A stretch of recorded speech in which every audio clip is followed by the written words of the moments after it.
غیر مسلم کو نمستے اور نمسکار بولنا کیسا ہے؟ دیکھیے، اس طرح کے سوال جب آن لائن معلوم کیے جاتے ہیں تو ان کے جواب دیے جاتے ہیں، تو بعض ہمارے غیر مسلم بھائی جو ہوتے ہیں وہ اس سے ناراض ہو جاتے ہیں کہ مسلمانوں کے اندر شدت ہے، نمستے نہیں کر رہے ہیں، نمسکار نہیں کر رہے ہیں۔ تو ایسا نہیں، اس لیے نہیں کر سکتے ہم لوگ کیونکہ اسلام باقی نہیں رہتا ہے۔ اسلام نام اس چیز کا ہے کہ جس میں آپ کسی کو شریک نہ کر رہے ہوں، آپ اللہ وحدہ لا شریک کو ایک مان رہے ہو۔ اور نمستے نمسکار ان میں جو ان کا ترجمہ بیٹھتا ہے تو تحقیق کے مطابق وہ یہ ہے کہ ان کے اندر شرک پایا جاتا ہے۔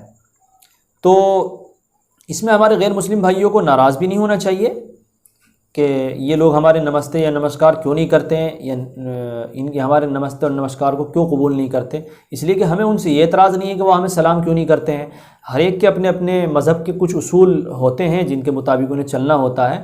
البتہ ان لوگوں سے ہمارا محبت کا تعلق ہوتا ہے، فیملی کا تعلق بھی ہو جاتا ہے بعض دفعے، تو وہاں پر ہم لوگوں کو جب ملاقات، کیونکہ ہندوستان کے کلچر میں یہ ہے کہ ڈائریکٹ جاتے ہی جو ہے وہ گھس کر کے ملنا، اور یہ کیا ایسا نہیں ہے، بلکہ جاتے ہیں تو کچھ نہ کچھ، جیسے ہم مسلمانوں میں جاتے ہیں تو سلام کرتے ہیں، غیر مسلم ہے تو وہ اپنے حساب سے نمستے نمسکار یا جو بھی کرتے ہیں وہ اپنے حساب سے کرتے ہیں، سکھ بھائی ہوتے ہیں تو اپنے حساب سے کرتے ہیں۔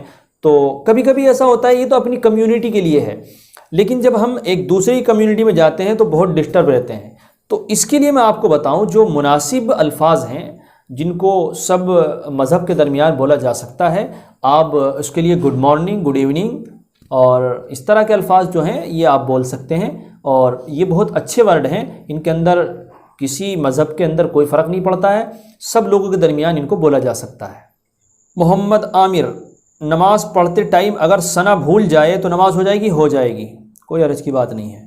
ایک اور ہے کوئی، یہ مائی نیم از محمد عامر، سٹی کاشی پور، سوال، اگر عشاء کی نماز میں ہماری وتر کی تیسری رکعت میں ہم نے رکوع کر لیا اور تسبیح بھی پڑھ لی 3 مرتبہ، جبکہ دوبارہ تکبیر کہہ کر ہاتھ باندھے تھے، اور پھر رکوع میں یاد آیا اور پھر کھڑے ہو کر دوبارہ، بھائی واپس نہیں آنا چاہیے تھا۔ اگر آپ رکوع میں چلے گئے ہیں تو رکوع میں رہنا چاہیے بس، اور اس کے بعد میں آپ کو آخر میں سجدہ سہو کر لینا چاہیے۔ رکوع میں جانے کے بعد پھر واپس نہیں آنا چاہیے، لیکن بہرحال واپس آ گئے ہیں پھر بھی سجدہ سہو کر لیا ہے تو نماز ہو جائے گی۔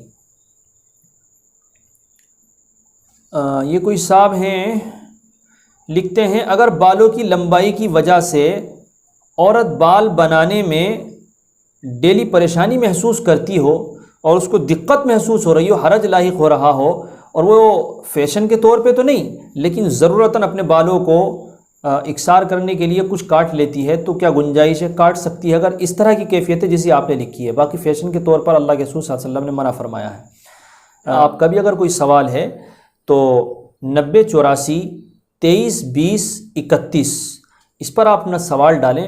بعض لوگ یہ کر رہے ہیں کہ ہائی لکھ دیتے ہیں، السلام علیکم لکھ دیتے ہیں، تو اس پر ہمارا کوئی رپلائی نہیں آئے گا، نہ ہمارا جواب آئے گا، البتہ آٹو ریپلائی اس پہ ہو سکتا ہے۔ صرف آپ کو سوال لکھ دینا ہے، اس سوال کو ہماری ٹیم لیتی ہے، دیکھتی ہے، جو سوال کے لائق ہوتے ہیں اس کو پھر ہمارے سامنے پیش کیا جاتا ہے اور پھر آپ کے جواب دیے جاتے ہیں۔ بعض سے لوگ یہ سوچتے ہیں کہ ہمیں شاید ان کا جواب وہیں ملے گا، تو اس نمبر پر اگر آپ واٹس اپ کرتے ہیں تو آپ کو وہاں جواب نہیں ملے گا۔ السلام ورحمۃ اللہ وبرکاتہ۔